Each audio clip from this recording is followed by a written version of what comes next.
जी अस्सलाम वालेकुम। I hope कि आप सब खैरियत से होंगे।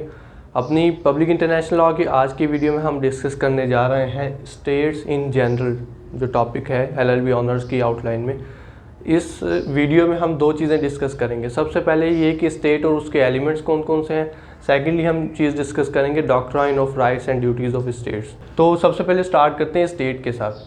स्टेट अगर जब हमने प्रीवियस अपनी सब्जेक्ट्स ऑफ इंटरनेशनल लॉ की वीडियो रिकॉर्ड की थी, उसमें आप लोगों ने ये चीज़ पढ़ी होगी कि स्टेट जो है एक सब्जेक्ट है इंटरनेशनल लॉ का, और इस सब्जेक्ट होने की वजह से ये सर्टेन राइट्स एंड ऑब्लिगेशंस को जो है एक्वायर करती है अंडर इंटरनेशनल लॉ, और उन राइट्स को इन्फोर्स करवाने के लिए या फिर उन ड्यूटीज़ को जो है वो परफॉर्म करवाने के लिए वो कुछ सर्टेन टाइप ऑफ एक्शन जो है इंटरनेशनल फोरम पर ले सकती है, मतलब उसकी ये कैपेसिटी भी होती है। तो हम ये कह सकते हैं कि state is a subject of international law having certain set of rights and duties and it has the capacity to take action on international level.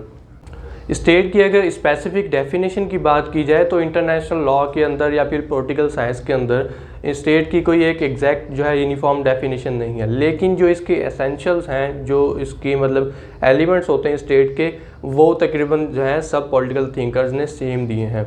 मॉन्टेविडो जो कॉन्फ्रेंस थी हमारी 1993 की, उसके मुताबिक भी एक स्टेट के पास 4 एलिमेंट्स होने चाहिए इंटरनेशनल लॉ की नज़र में एक स्टेट बनने के लिए। मतलब एक एंटिटी के पास 4 एलिमेंट्स होने चाहिए स्टेटहुड के, इनको हम एलिमेंट्स ऑफ स्टेटहुड भी कह सकते हैं। उनमें सबसे पहले एलिमेंट होता है पॉपुलेशन का, कि एक स्टेट के पास सबसे पहले की आबादी होनी चाहिए, सर्टेन ग्रुप ऑफ पीपल हों जो कि उस स्टेट के अंदर रह रहे हों। अब वो ग्रुप ऑफ पीपल ज़्यादा नंबर में भी हो सकते हैं, मतलब it can be as large as China की आबादी सबसे ज़्यादा जैसे अभी चल रही है, and it can be as small as Vatican City. और इसी तरीके से सेकंड जो एलिमेंट हमारा होता है वो होता है टेरिटरी, कि वो जो लोग होते हैं, जो एग्रीगेट ऑफ पीपल है, वो जो पॉपुलेशन है एक स्टेट की, वो किसी स्पेसिफिक टेरिटरी को ऑक्यूपाई करती है और उसके अंदर रह रही होती है।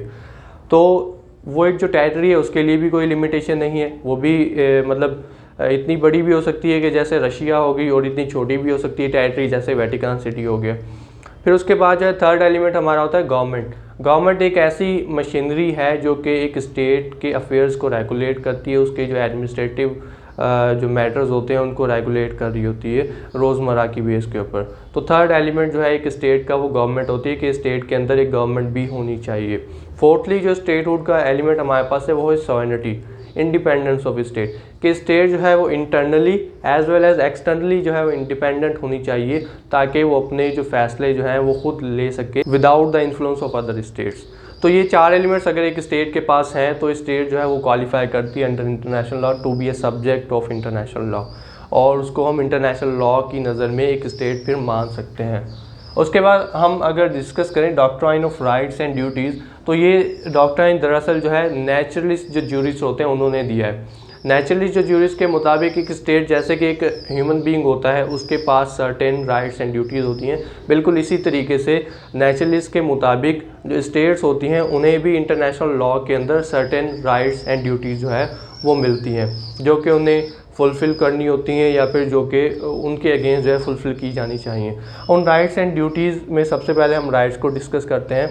सबसे पहला राइट हमारे पास है इंडिपेंडेंस एंड सॉवरेनिटी। जैसे कि अभी हमने डिस्कस किया कि इंडिपेंडेंस और या फिर सॉवरेनिटी जो है वो स्टेटहुड का एक फोर्थ एलिमेंट भी है एंड मोस्ट इंपॉर्टेंट एलिमेंट है।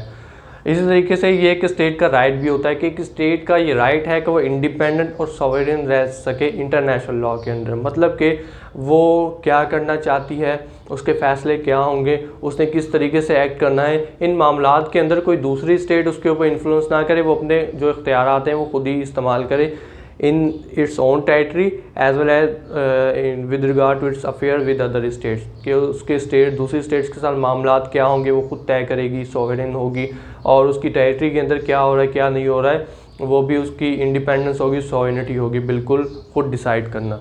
तो सबसे पहला राइट एक स्टेट का होता है इंडिपेंडेंस एंड सॉवरेनिटी। लेकिन अगर हम देखें तो आजकल ये जो राइट है ये बिल्कुल एब्सोल्यूट राइट नहीं है। फॉर एग्जांपल एक स्टेट जो है वो किसी ट्रीटी को रेटिफाई कर लेती है, तो उस ट्रीटी के अंदर जो है उसे जो सर्टेन ऑब्लिगेशंस दी जाती हैं, उसे जो सर्टेन राइट्स दिए जाते हैं, उन्हें उन राइट्स एंड ऑब्लिगेशन को भी मानना पड़ता है। तो इस तरीके से क्या होता है कि इंटरनेशनल लॉ जो है किसी हद तक एक स्टेट की इंडिपेंडेंस को, एक स्टेट की सॉवरेनिटी को लिमिट कर रहा होता है। तो हम ये कह सकते हैं कि सॉवरेनिटी या फिर जो इंडिपेंडेंस है वो एक स्टेट की रेजिड्यू पावर है जो कि इंटरनेशनल लॉ की लिमिट्स को मद्देनज़र रखते हुए वो इस्तेमाल करती है। फिर उसके बाद जो है अगर हम देखें सेकंड जो हमारा राइट है वो है राइट टू इक्वालिटी। इक्वालिटी एक ऐसा राइट है जो कि यूनाइटेड नेशन के चार्टर के अंदर भी दिया गया है। अब यहाँ पर एक बात याद रखिएगा कि इक्वालिटी ये in terms of legal perspective है, in terms of political perspective नहीं है। फॉर एग्जांपल अगर मैं कहना चाहूँ पाकिस्तान एंड यूएसए दोनों इक्वल कंट्रीज़ हैं, तो मेरा कहने का ये मतलब होगा कि इंटरनेशनल लॉ की नज़र में इन दोनों कंट्रीज़ को इक्वल माना जाता है। मैं ये नहीं कहूँगा कि पॉलिटिकल तौर पर पाकिस्तान और इंडिया या फिर डेवलपमेंट की टर्म्स में पाकिस्तान और इंडिया जो है इक्वल कंट्रीज़ नहीं, सिर्फ लीगल पर्सपेक्टिव में। लीगल पर्सपेक्टिव में किस तरीके से कि जब अगर आप देखें यूनाइटेड नेशंस की जो असेंबली है उसके अंदर जितनी भी मेंबर स्टेट्स हैं उन सब के पास एक एक राइट ऑफ वोट होता है। तो एक राइट ऑफ वोट अगर पाकिस्तान के पास है, सिमिलरली एक राइट ऑफ वोट यूएसए के पास भी होगा, एक राइट ऑफ वोट जो है यूके के पास भी होगा।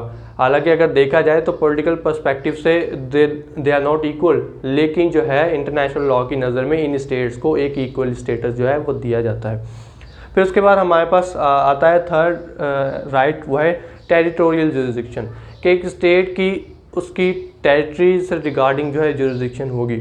उसकी टेरिटरी के अंदर कोई ऑफेंस वगैरह होता है वो एक्सक्लूसिवली उस स्टेट की जुरिसडिक्शन होगी, वो उसके इख्तियारात के अंदर आएगा कि उन ऑफेंसेस को, उन जो मामलात को खुद देखे और उसकी जो भी सब्जेक्ट्स वगैरह रह रहे हैं उस स्टेट के अंदर उनके लिए क्या राइट्स होने चाहिए, कौन से लॉज होने चाहिए, वो स्टेट जो है खुद डिसाइड करेगी। लेकिन बिल्कुल सॉवरेनिटी की तरह एक स्टेट की टेरिटोरियल जुरिसडिक्शन भी किसी हद तक, अगर आपने कोई ट्रीटी रेटिफाई कर लिए तो आपके ऊपर कोई ऑब्लिगेशन आ जाएगी, तो ये भी किसी हद तक लिमिट की जा सकती है इंटरनेशनल लॉ के अंदर।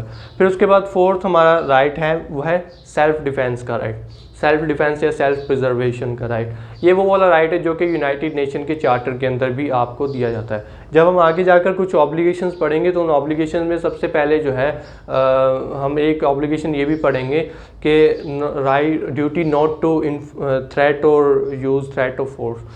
तो उस जो मतलब उसकी जो हम कह सकते हैं कि वैलिडिटी है वो हमें मिलती कहाँ से है, यूनाइटेड नेशन चार्टर से। बेसिकली वहाँ से हमें जो है यूनाइटेड नेशन चार्टर जो है उसका आर्टिकल 2(4) जो है वो ये कहता है कि आपने किसी स्टेट के खिलाफ फोर्स इस्तेमाल नहीं करनी है, ना ही उसे थ्रेट करनी है फोर्स इस्तेमाल करने की।